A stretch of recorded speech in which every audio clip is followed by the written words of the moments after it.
Hello friends, welcome to cookie cooker light. So இப்போ பார்க்க போகிற ரெசிபி வந்து ரோட் சைட் பரோட்டா எப்படி செய்யலாம் அப்படின்றத பார்க்கலாம் வாங்க. ஸோ இப்போ வந்து மைதா வந்து ஒரு கப்பில் ஒரு 1/4 ஸ்பூன் வந்து சால்ட் வந்து ஆட் பண்ணி நல்லா மிக்ஸ் பண்ணி விட்டுக்கலாம். சால்ட் வந்து நல்லா மிக்ஸ் ஆகணும். ஸோ இதில் நீங்கள் வந்து ஒரு 1/4 ஸ்பூன் வந்து சுகர் ஆட் பண்ணிக்கோங்க.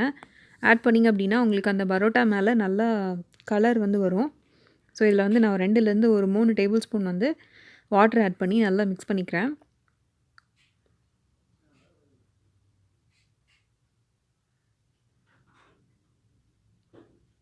ரொம்ப தண்ணி அதிகமாக சேர்த்தாதீங்க. ஸோ இதில் வந்து ஒரு டேபிள் ஸ்பூன் வந்து நான் பால் வந்து ஆட் பண்ணிக்கிறேன். பால் ஆட் பண்ணிவிட்டு நல்லா கலந்து விட்டுக்கோங்க. ஸோ இது வந்து இன்னும் நல்லா சாஃப்டாக இருக்கும். ஸோ இதில் வந்து நான் ஒரு டேபிள் ஸ்பூன் வந்து ஆயில் ஆட் பண்ணிக்கிறேன். ஆயில் ஆட் பண்ணிவிட்டு நல்லா மிக்ஸ் பண்ணி விட்டுக்கோங்க. இந்த மாதிரி நல்லா சப்பாத்தி மாவு காட்டிலும் நல்லா சாஃப்டாக இருக்க மாதிரி பிசைஞ்சிக்கோங்க. இப்போ பிசைஞ்சதுக்கப்புறமா ஒரு டீஸ்பூன் வந்து ஆயில் போட்டு அதை அப்படியே வந்து மேலே தடவி ஊற வச்சிடலாம். ஸோ இப்போ ஒரு 1 ஹவர் ஆகிடுச்சு. இப்போது நம்மளோட மைதா வந்து ரெடி ஆகிடுச்சு. இதை பால்ஸாக எடுத்துக்கலாம். இப்போ இதை நல்லா தேய்ச்சிக்கலாம். மாவு டஸ்ட் பண்ணி நல்லா தேய்ச்சிக்கலாம்.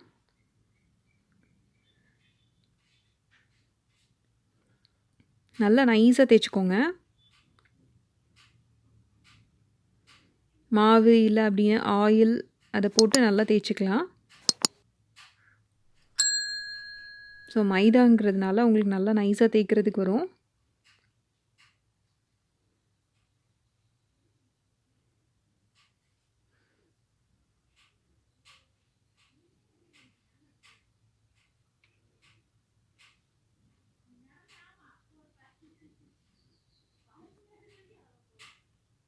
ஸோ இப்போ வந்து நல்லா தேய்ச்சாச்சு.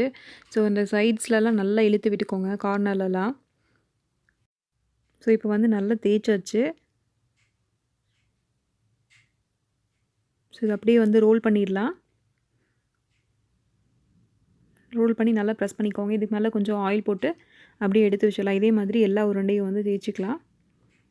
ஸோ இது ஒரு மெத்தட். செகண்ட் மெத்தட் பார்த்திங்க அப்படின்னா, தேய்ச்சிட்டு அதுக்கப்புறம் வந்து நைஃப் வச்சு நல்லா ஸ்லைஸ் பண்ணி விட்டுக்கோங்க.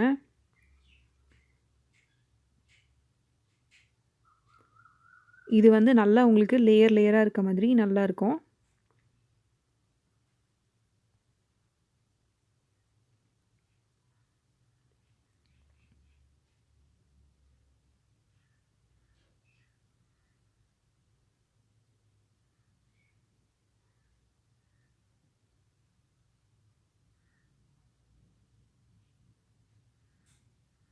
இது அப்படியே வந்து ஒரு சைட்லேருந்து ரோல் பண்ணிகிட்டே வந்து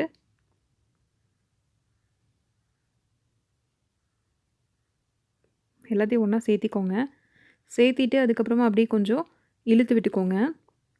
இழுத்திங்கன்னா நல்லா வரும் உங்களுக்கு இழுக்கிறதுக்கு. அந்த மாதிரி வந்து இழுத்துக்கோங்க.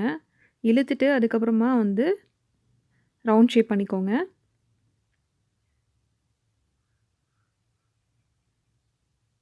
ரவுண்ட் ஷேப் பண்ணிவிட்டு அந்த எண்டை வந்து கீழே வச்சுட்டு நல்லா ப்ரெஸ் பண்ணி விட்டுக்கோங்க.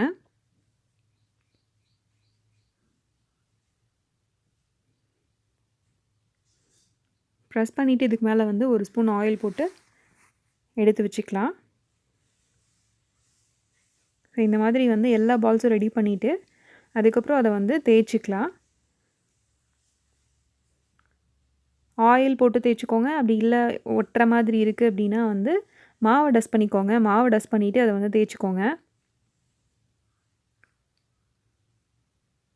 ரொம்ப நைஸாக வந்து தேய்க்கணும்னு அவசியம் இல்லை.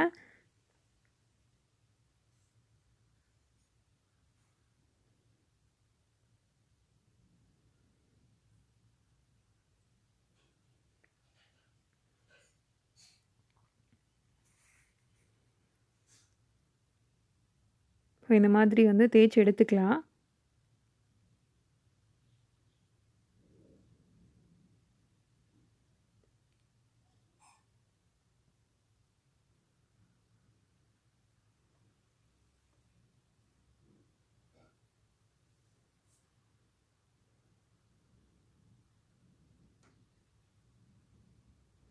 இப்போது தோசைக்கல்லில் வந்து அடுப்பில் வச்சுட்டு அதில் வந்து இப்போ நம்ம தேய்ச்சி வச்சுருக்கிற அந்த பரோட்டாவை எடுத்து இதில் போட்டு 1 ஸ்பூன் வந்து ஆயில் ஊற்றிக்கலாம்.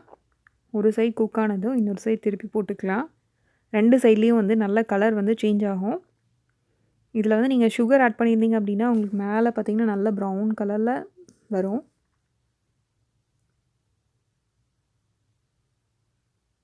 இப்போ இதுலேயே பார்த்தீங்க அப்படின்னாலும் கலர் வந்து நல்லா சேஞ்ச் ஆகிருக்கு. நல்லா 2 சைடும் வந்து குக் ஆகணும். பார்த்திங்கன்னா நல்லா கலர் சேஞ்ச் ஆகிருக்கு. இந்த அளவுக்கு வந்து வரணும்.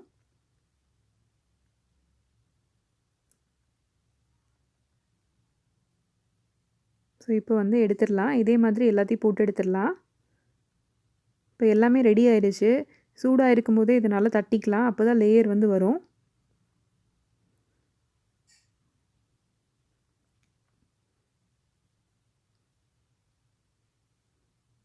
நல்லா ப்ரெஸ் பண்ணிக்கோங்க. இப்போ நம்மளோட ரோட் சைட் பரோட்டா வந்து ரெடி ஆகிடுச்சு. நல்லா லேயராக இருக்குது. நீங்களே பார்த்தீங்கன்னா நல்லா தெரியும். ஸோ இது நீங்களும் வந்து ட்ரை பண்ணி பாருங்கள். ட்ரை பண்ணி பார்த்துட்டு உங்களோட கமெண்ட் செக்ஷனில் வந்து சொல்லுங்கள். ஸோ இந்த வீடியோ உங்களுக்கு பிடிச்சிருந்தது அப்படின்னா லைக் பண்ணுங்கள், ஷேர் பண்ணுங்கள். மறக்காமல் நம்மளோட சேனலை சப்ஸ்கிரைப் பண்ணிக்கோங்க. தேங்க்யூ.